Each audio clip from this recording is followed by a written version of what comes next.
சகோதரிகளே, கிபி 13ஆம் நூற்றாண்டில் நமது கார்மல் சபையானது பெரும் சோதனைகளையும் எதிர்ப்புகளையும் சந்தித்தது. சபையின் அழிவுகரமான சூழலில் அன்றைய சபையின் பொது தலைவரான தூய சைமன் ஸ்டாக் அவர்கள் கார்மல் மலையின் மலரான அன்னை மரியாவிடம் கண்ணீரோடு மன்றாடுகிறார். ஓ கார்மல் மலையின் மலரே, கனிதரும் திராட்சை கொடியே, விண்ணகத்தின் ஒளியே, இதோ உமது சபை அழியும் தருவாயில் இருக்கிறது. தாயே, உம்மை நம்பி வந்தோம் கைவிடாதேயும். எங்களுக்கு ஏதேனும் அடையாளங்களை தந்து உமது சபையை காத்தருளும் தாயே. திடீரென்று மேடை விளக்குகள் பிரகாசமாக மாறுகின்றன. தெய்வீக இசை ஒலிக்கிறது. நிலவை போன்ற அழகிய முகமுடைய ஒரு பெண் கையில் உத்திரியத்தோடும் வானக்கதவுகளோடும் தோன்றுகிறார். சைமன், என் அன்பு மகனே, கலங்காதே. இதோ உனக்கும் கார்மேல் சபைக்கும் நான் அளிக்கும் பாதுகாப்பு கவசம். இதுவே என் உத்திரியம், இது என் அன்பின் அடையாளம். ஆபத்துகளில் இது உனக்கு கேடயம். இந்த உத்திரியத்தை அணிந்து உண்மையுடனும் தூய்மையுடனும் வாழும் எவரும் நரக நெருப்பில் அழிய மாட்டார்.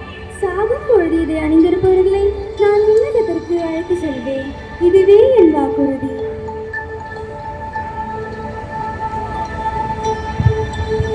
கார்மேல் அன்னை சைமன் ஸ்டாக்கு உத்திரையை வழங்குகிறார். சைமன் ஸ்டாக் அதை முத்தமிட்டு பெற்றுக்கொள்கிறார். அன்னை மரியா ஆசீர்வதித்து மறைகிறார். தாயே, இது என் பேரரு.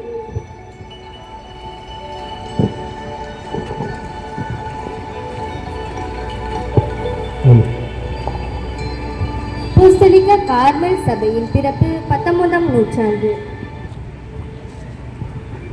சைமன் ஸ்டாக்கிற்கு அன்னை அளித்த அந்த உத்திரியத்தின் அருள் நூற்றாண்டு கடந்து 1868 பிரான்ஸ் தேசத்தில் நமது அப்போஸ்தலிக கார்மேல் சபை உருவாக காரணமாயிற்று.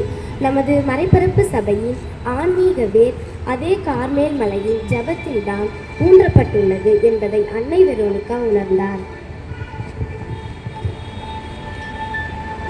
அப்போஸ்தலிக்க கார்மேல் சகோதரிகள் இருவர் இல்லத்தில் நுழைகிறார்கள்.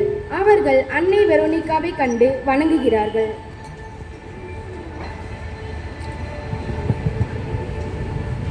கார்மேல் என்பது வெறும் மலை அல்ல, அது இறைவனுடன் தனிமையில் உரையாடும் ஜப இல்லம்.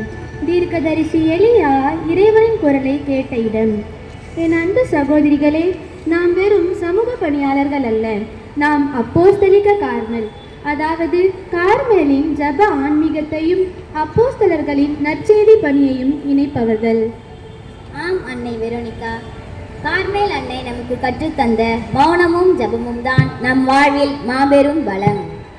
நாம் பள்ளிகளிலும் கல்லூரிகளிலும் ஏழை எளிய மக்களுக்கு பணி செய்யும் போது இந்த உத்திரியம் அன்னையின் பாதுகாப்பை நினைவூட்டுகிறது.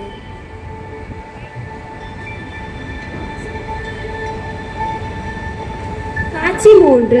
இன்றைய வாழ்வில் கார்மேல் சபையின் ஆன்மீகம். இன்று கார்மேல் அன்னையின் திருவிழாவை கொண்டாடும் இந்த வேளையில் இங்கே கூடியிருக்கும் அனைவருக்கும் கார்மேல் மலை நமக்கு வழங்கும் செய்தி என்ன? கார்மேல் நமக்கு மௌனத்தை கற்றுத்தருகிறது. ஆரவாரமான இந்த உலகில் இறைவனின் மெல்லிய குரலை கேட்கும் அமைதி நமக்கு தேவை. அன்னை மரியா சைமன் ஸ்டாக்கிற்கு அளித்த இந்த உத்திரியம் நாம் அணிந்திருக்கும் துறவற ஆடைக்கு இணையானது. இது பெருமை அல்ல, மாறாக சிலுவையை சுமப்பதற்கான ஒரு அர்ப்பணிப்பு. என் அன்பு பிள்ளைகளே, இறைவனின் பலிபீடத்தில் தங்களை அர்ப்பணிக்கும் குருக்களுக்காகவும் உலகமெங்கும் பணியாளராய் வாழும் துறவிகளுக்காகவும் இடைவிடாமல் ஜபிப்பதே கார்மலின் முக்கிய கடமை. அனைவரும் அன்னையின் உத்திரியத்தை அணிவோம். அவளுடைய தூய்மையான வாழ்வை நம் வாழ்வில் பிரதிபலிப்போம். எல்லோரும் கார்மேல் அன்னையின் சொரூபத்தை நோக்கி திரும்பி கைகளை கூப்பி பாடுவார்கள்.